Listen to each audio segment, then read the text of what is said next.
Sorry Kak.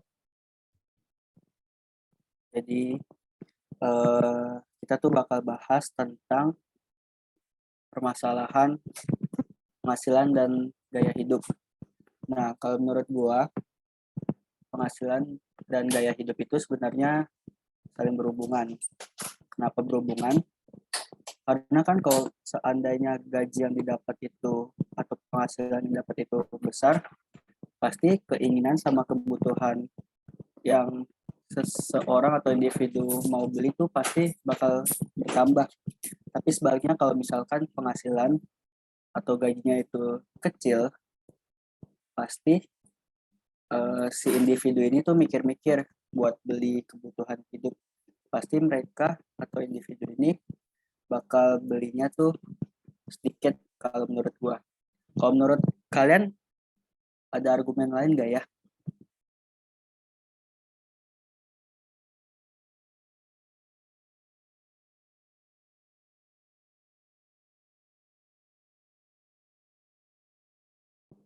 Mungkin dari kelompok 3 ingin memberikan tanggapan atau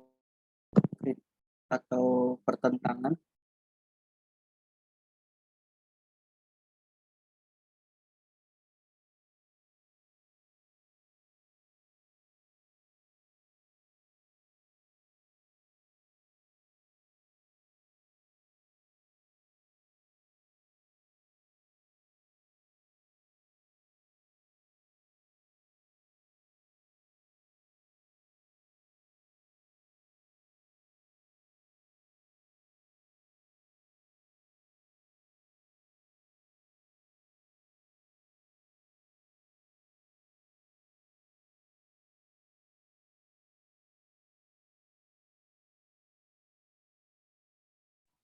Kalau gue setuju sih, soalnya kalau individu dengan penghasilan kecil, dia mau gaya hidup yang besar pun kan pasti agak sulit ya, karena penghasilannya itu nggak mencukupi.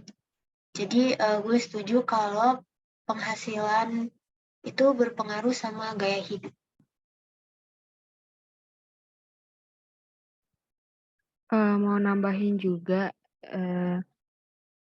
karena selama ini kan banyak pertimbangan ya dalam pemilihan gaya hidup. Itu biasanya juga dipengaruhi oleh penghasilan atau pendapatan suatu eh, masyarakat ataupun perorangan.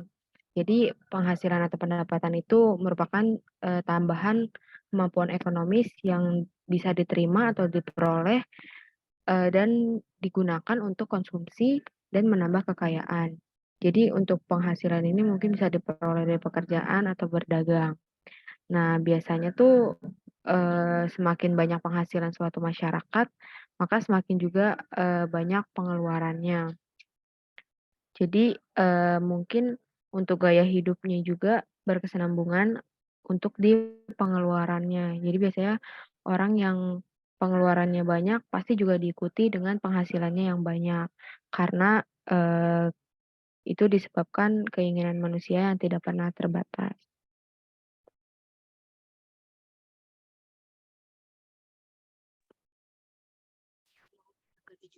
Kalau menurut gue, untuk penghasilannya emang penting sangat penting, berpengaruh untuk gaya hidup. Tapi dibalik itu nggak penghasilan doang, kayak misalkan dari faktor keluarga juga bisa, kayak misalkan mereka tuh hidup di lingkungan yang emang kayak berkelas atau tingkat atas, pasti kan gaya hidupnya dia juga tinggi gitu. Jadi emang faktor utamanya itu yang mempengaruhi penghasilan, tapi lingkungan juga bisa untuk mempengaruhi mereka bergaya atau berpenampilan gitu.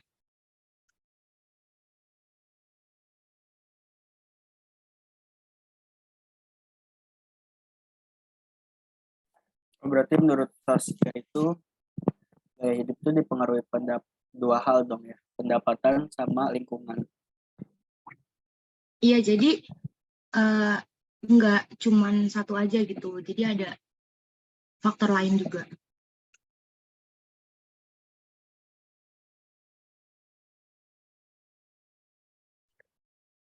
Gue mau nambahin, gue setuju sama Saskia kalau gaya hidup itu nggak cuma karena satu faktor yaitu penghasilan, bisa juga karena lingkungan, bisa karena keluarga, bisa juga karena usia. Karena kan pasti kebutuhan kita nih anak kuliah sama orang yang udah kerja itu kan pasti berbeda ya. Nah, itu juga bisa mempengaruhi gaya hidup. Terus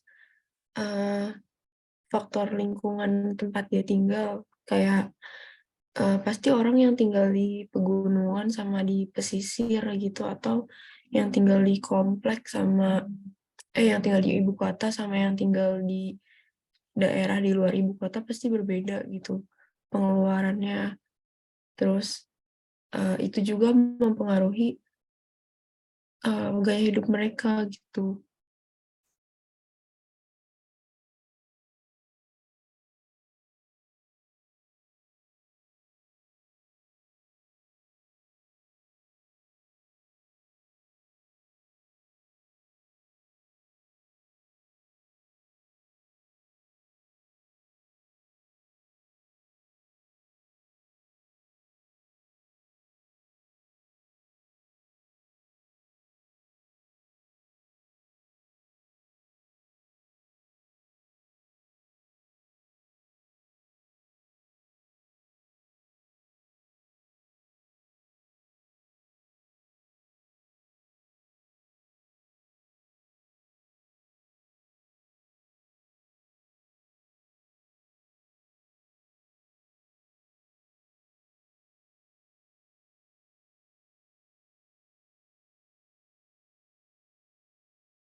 Gue mungkin mau sedikit nambahin kalau dari perspektif gue, selain kayak lingkungan, terus keluarga sama penghasilan, mungkin gaya hidup tuh juga bisa dipengaruhi dari diri kita sendiri.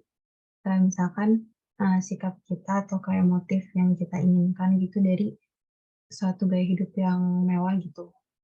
Kayak misalkan kita kan mungkin beberapa orang tuh punya gengsi gitu kan, kayak kok kita ngelihat teman kita gaya hidupnya bagus nih, cara berpakaiannya bagus, terus mungkin di dalam diri kita tuh numbuh kayak perasaan pengen juga nih kayak dia gaya hidupnya bagus.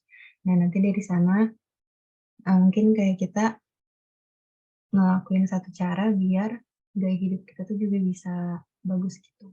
Jadi selain dari faktor-faktor yang tadi Zaskia dan teman-teman lain udah ngomong, mungkin dari diri kita sendiri itu kayak keinginan buat menaikkan gaya hidup gitu.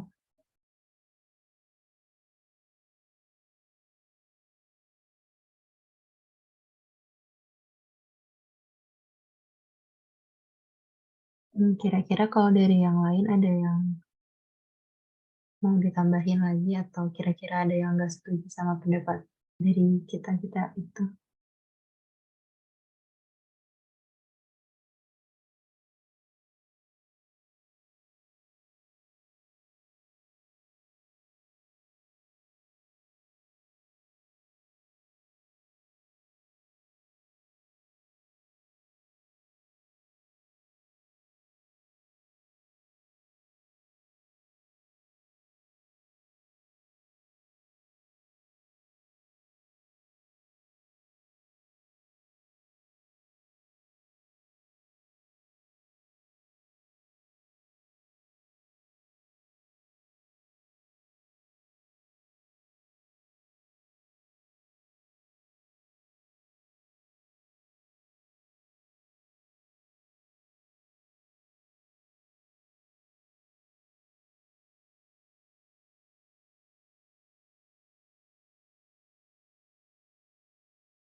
Kira-kira kalau dari Bentang gimana?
Gua mau nanya dari yang udah disebutin sama teman-teman kan, disebutin kalau misalkan gaya hidup tuh dipengaruhi oleh beberapa faktor kayak hidup, penghasilan, kemudian lingkungan, terus rasa gengsi, keluarga. Nah, gue mau nanya, ada gak sih kayak dampak negatif yang paling muncul kalau misalkan kita tuh gaya hidupnya tuh terlalu konsumtif?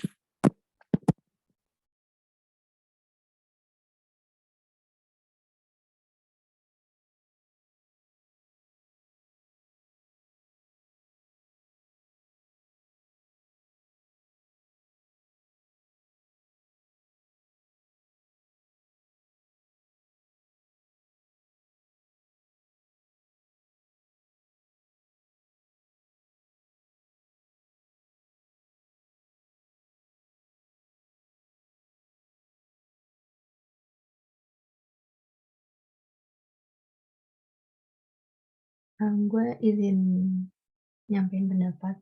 Mungkin kalau dari gue tuh biar nggak konsumtif, kita harus tahu keadaan finansial kita sendiri. Dimana kan mungkin kayak sesuai topik diskusi kita kan tentang penghasilan sama gaya hidup ya. Dimana tadi udah dikasih tahu juga sama Fatima, sama Cecil, Levanda, dan teman-teman. Kalau misalkan penghasilan kita tinggi, kadang tuh gaya hidup kita juga tinggi gitu.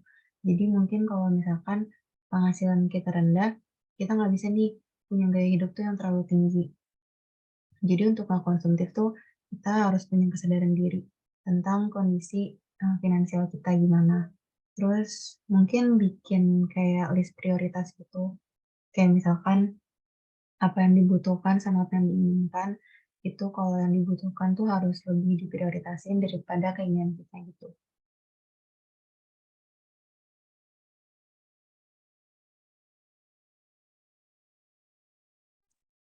Eh, gue setuju sama Ferlin tadi itu, cara-cara biar kita nggak menjadi konsumtif, karena kita kan harus nyimbangin pemasukan kita sama pengeluaran kita.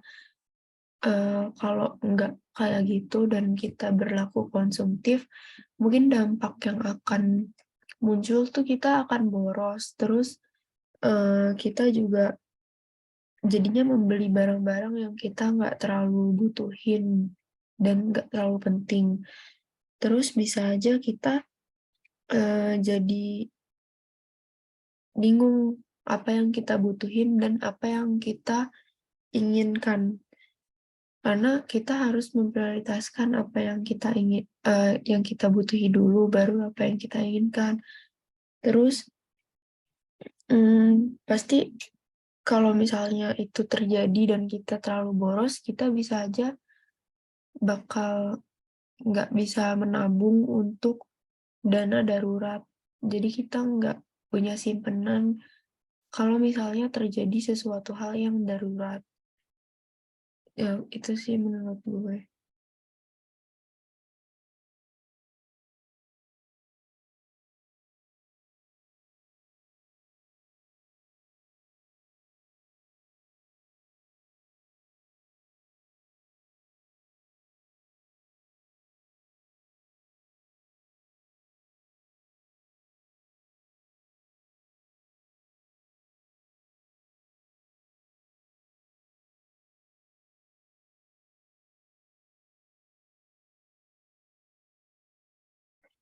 Aku yang mau nanya, kalau menurut kalian, bisa nggak sih seseorang yang punya penghasilan yang tinggi, tapi dia itu punya gaya hidup yang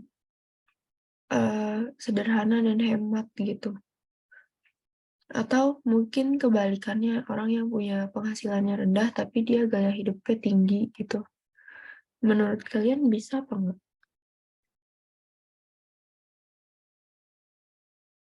Menurut gue bisa, Najib. Kalau misalkan pendapatnya tinggi, gaya hidupnya sederhana, bisa aja didikan dari orang tuanya tuh emang tertuntut untuk hidup sederhana. Udah dibiasain dari kecil gitu. Misalkan dari kecil tuh nggak dimanjain gitu beli-beli barang. Jadi cuman dibeliin barang yang emang dibutuhin banget, bukan di jadi keinginan gitu. Kalau yang misalkan penghasilnya kecil tapi gaya hidupnya tinggi, itu menurut gua mungkin karena mungkin ada individu yang kayak tadi kata Felin tuh gengsi lah, lihat temennya barangnya branded semua, barangnya mewah semua, gua nggak boleh kalah nih, masa gua kalah sih sama dia. Nah jadi itu bisa dipengaruhi sama keluarga dan juga sama rasa gengsi kalau menurut gua, Najib.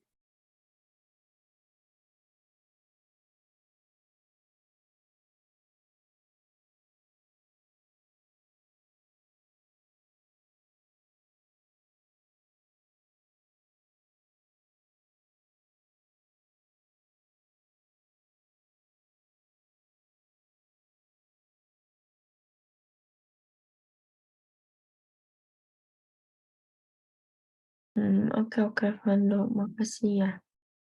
Menurut yang lain gimana? Kalau menurut gue, kalau misalnya dia penghasilannya rendah, terus dia konsumtif, gaya hidupnya tinggi, kayak boros gitu, itu bisa aja menjadi satu masalah dari itu bisa jadi suatu awal dari dia tuh berhutang, terus eh, kayak makin lama jadinya pengeluaran dia tuh makin banyak karena dia harus bayar utang gitu.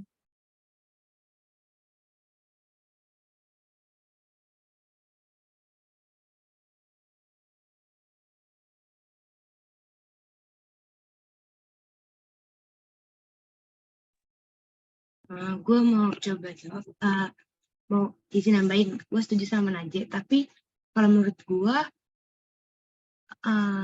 gaya hidup yang rendah itu juga bisa aja dia sebelumnya tuh emang berkecukupan, atau dia sebelumnya hidupnya enak lah, tapi pas karena dia punya kebiasaan yang hidupnya udah enak atau berkecukupan, kan jadi kalau dia ke depannya ekonominya turun kan kemungkinan ekonomi orang tuh kan berputar ya, nggak selama di atas terus. Terus kalau misalkan dia turun, tapi dia udah punya kebiasaan hidup enak, hidup berkecukupan, pasti dia kan susah gitu buat ninggalinnya. Dan dia bisa aja tuh dari situ mulai berhutang. Jadilah dia dapat pengaruh buruk dari, maksudnya dapat dampak negatif dari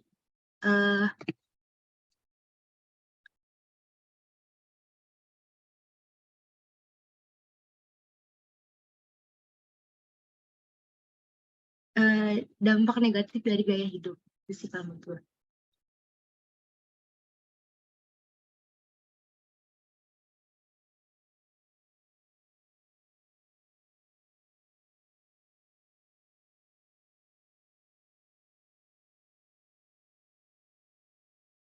Iya sih, berarti kalau misalnya ditarik kesimpulan tuh bisa aja itu juga tergantung sama kayak lingkungan keluarganya, kayak dia dididiknya kayak gimana. Kalau misalnya tadi Vando bilang kan bisa aja ada orang yang penghasilannya tuh tinggi tapi gaya hidupnya tuh sederhana. Itu kan tergantung didikan orang tuanya gitu. Kalau dia diajarin orang tuanya untuk hemat, terus membeli apa yang dibutuhin aja, itu mungkin kalau misalnya dia sewaktu-waktu penghasilannya itu turun, bisa aja mungkin dia survive, kayak dia tetap bisa mengatur keuangannya gitu. Berarti dia harus pinter dalam mengatur keuangan nggak sih kalau kayak gitu?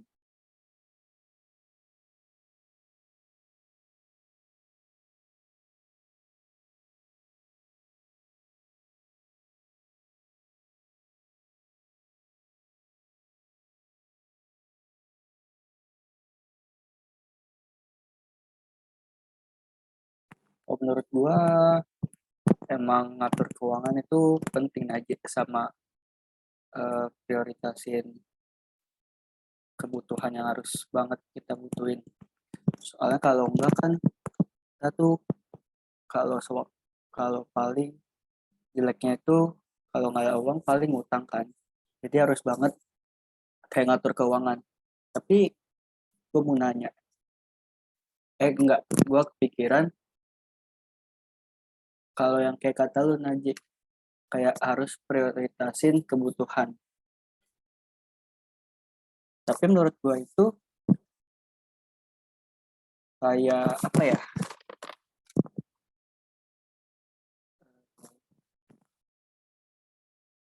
Pasti banyak gak sih orang-orang yang di sekitar kita tuh kayak mikir, buat apa sih gue kayak prioritasin kebutuhan gitu, kan bulan depan udah gajian, jadi suka-suka gue lah, uang gue kok, jadi kalau gue ngabisin bulan ini kan bulan depannya gue dapat lagi, jadi apa gunanya gue prioritasin kebutuhan? Oke, gitu gimana teman-teman? Apakah untuk memprioritaskan kebutuhan itu masih bisa dilakukan? Kalau menurut gue bisa dong, karena kalau misalnya kita memprioritaskan kebutuhan tuh pasti keuangan kita tuh jadi well managed gitu. Dimana kata lu kan kalau misalkan kayak kita nih gajian nanti, berarti sekarang kita bisa beli apa aja yang kita mau, yang penting kita gajian. Tapi kalau kayak gitu, otomatis kita tuh nggak punya tabungan. Kenapa? Karena semua gaji kita udah kita pakai buat keinginan kita. Dan dalam 1 bulan itu, nggak mungkin 1 bulan kan rentang waktunya 30 hari ya. Biasa tuh orang pasti kalau misalkan bikin list prioritas gitu, dalam 1 bulan itu pengeluarannya tuh menurut gua pasti kayak organisir gitu loh. Kayak misalkan buat hari ini makan seberapa, berapa, besok bensin berapa, dan itu tuh bakal tercukupi sampai hari terakhir di bulan itu. Cuma kalau misalnya kita eh, ngabisin duit kita buat kayak keinginan kita tanpa mikirin kebutuhan tuh pasti di tengah-tengah bulan itu udah habis. Nanti di akhir bulan kita udah kayak nggak punya tabungan lagi buat pakai buat kebutuhan sehari-hari gitu.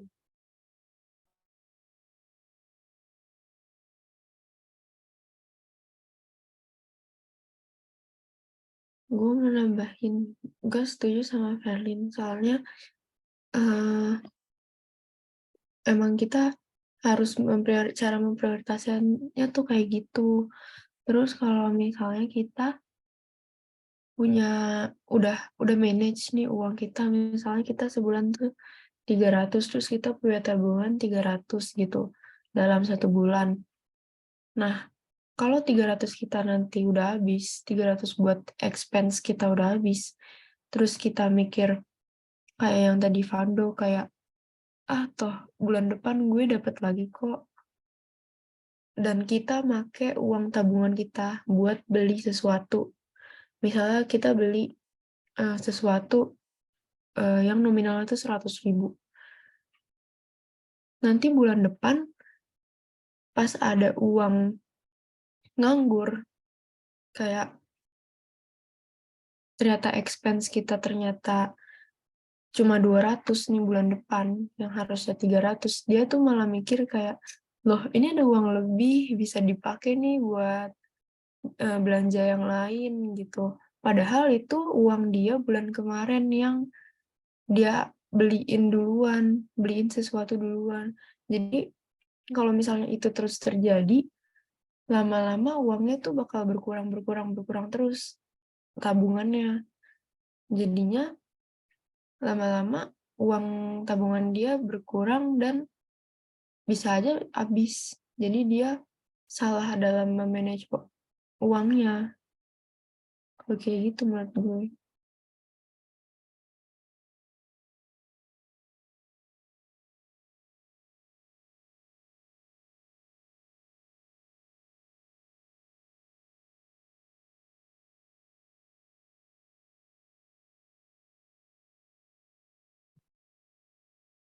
Kalau menurut gue setuju sama Vando. Untuk orang zaman sekarang mungkin ya, yang udah lebih mementingkan gaya hidup tuh, kalau untuk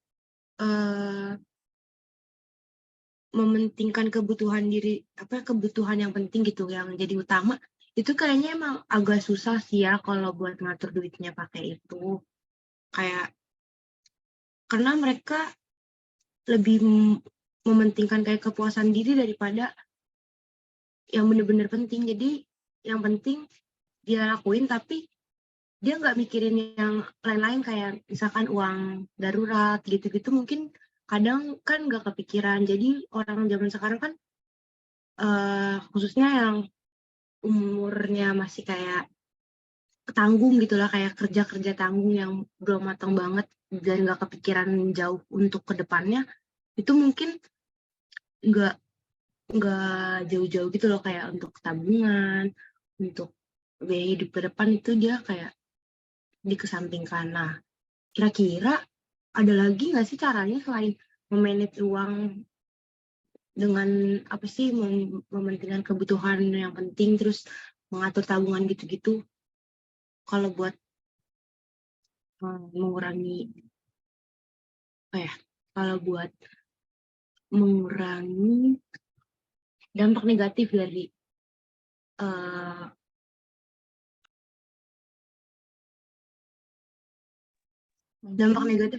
apa yang pemborosan ini, yang mungkin bisa disebut. Mungkin kalau dari gue, pendapat gue lebih ini sih selektif juga untuk memilih teman, dalam artian kadang kan teman itu juga berpengaruh ya untuk kita kayak melakukan gaya hidup. Kalau misalkan di satu sisi teman kita beli sesuatu gitu kayak menurut dia nggak penting, terus kayak yang satu lagi tuh pengen ikut-ikutan juga gitu loh. Nah itu kan membuat pemborosan.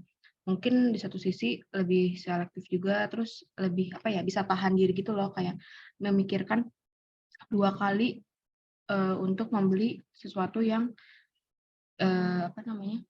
membuat dia boros gitu loh.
Ini ngomong-ngomong soal konsumtif, kan sekarang tuh lagi booming banget tuh ya, yang bahas tentang self reward gitu. Nah, menurut kalian ada nggak sih hubungannya antara self reward sama perilaku konsumtif?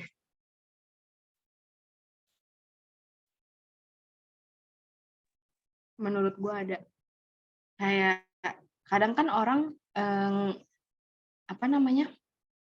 ngadain self reward karena habis melakukan sesuatu yang menurut dia tuh kayak yang harus ada diapresiasikan kan. Nah, tapi kadang yang bikin konsumtif itu sesuatu yang kecil aja, maksudnya gimana ya? Maksudnya yang jadi self reward-nya itu tuh dibikin sering gitu loh, dalam artian kayak aturan kan kalau self reward pencapaian tuh benar-benar pencapaian yang utama gitu, yang besar banget. Mungkin itu bisa self reward kayak sekali-sekali, tapi kadang orang tuh baru pencapaian sedikit aja, dalam artian belum pencapaian utama udah kayak, wah gue harus self reward nih, gue harus self reward ya. Itu yang membuat kita boros. Harusnya kalau emang pengen self reward ya seininya kita aja, kayak yang misalkan kita lagi pengen ini dan kita juga habis mencapai pencapaian, nah itu mungkin bisa, jadi gak usah sering-sering, jadi kayak sesekali aja, jadi kitanya juga nggak yang apa ya namanya,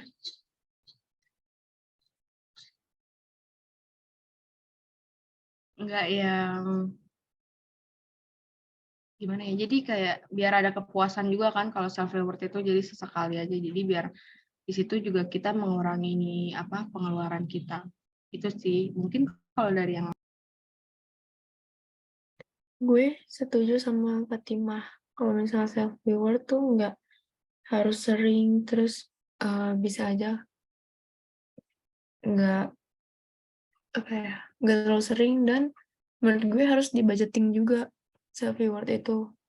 Budgeting, dan mungkin harus masuk ke dalam list pengeluaran kita. Jadi kita tuh nggak kagok pas kita mau beli barang atau sesuatu yang mau kita jadiin hadiah buat diri kita sendiri. Dan kita juga nggak bingung kalau misalnya mau beli barang, jangan yang terlalu keluar budget, dan lebih baik tuh masih dalam budgeting, kalau bisa malah kurang dari budget kita. Jadi sisanya tuh bisa kita tabung atau kita beliin sesuatu yang menurut kita tuh lebih butuh atau lebih penting. Menurut gue gitu.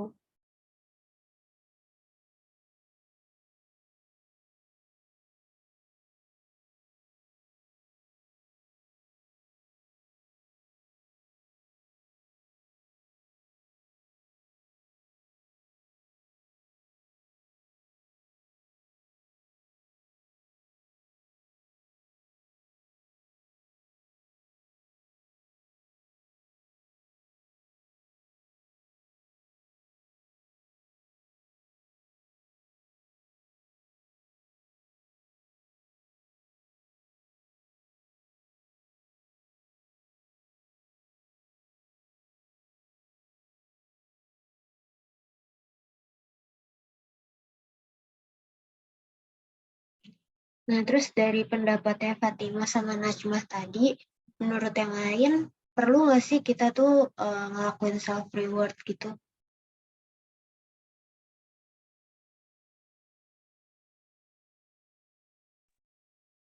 Kalau menurut gue perlu nggak perlunya itu tergantung orangnya ya. Karena kan ada orang yang emang seneng banget dikasih kayak mengapresiasikan diri.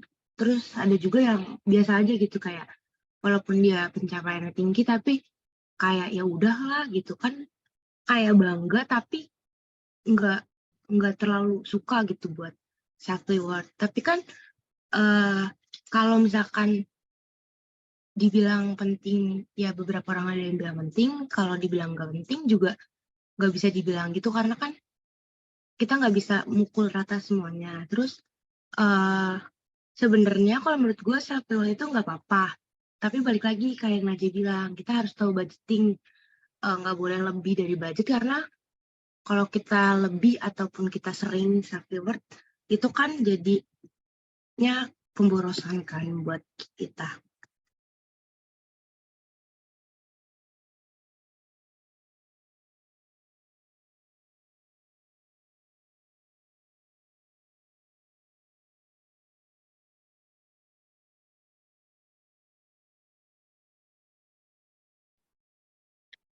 Kalau menurut gue self reward perlu-perlu aja soalnya, tapi bener kata Saskia nggak bisa dipukul rata semua orang. Tapi menurut gue self reward tuh kayak motivasi sendiri buat kita ngejalanin kayak misalnya 1 bulan ke depan gitu. Menurut gue itu sebagai motivasi. Kalau menurut yang lain gimana?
Mungkin gue mau nambahin kan, kalau menurut gue tuh self reward bisa bikin kita semangat abis melakukan kegiatan atau suatu hal gitu. Jadi Walaupun gaya hidupnya kelihatan jadi tinggi, tapi self reward itu bisa disesuaikan sama penghasilan yang kita dapatkan. Mungkin gue mau nutup pakai kesimpulan yang gue dapat dari denger tadi ya. Jadi ada banyak faktor yang pasti mempengaruhi gaya hidup. Tapi itu yang paling dominan emang penghasilan kita. Terus biar kita bisa nyesuaiin gaya hidup kita sama penghasilan itu, kita harus tahu seberapa banyak penghasilan dan pengeluaran nanti yang harus kita kita keluarin. Jadi kita tuh harus paham banget sama kondisi keuangan kita. Intinya semua patokannya itu untuk self reward itu ada di keuangan. Gimana?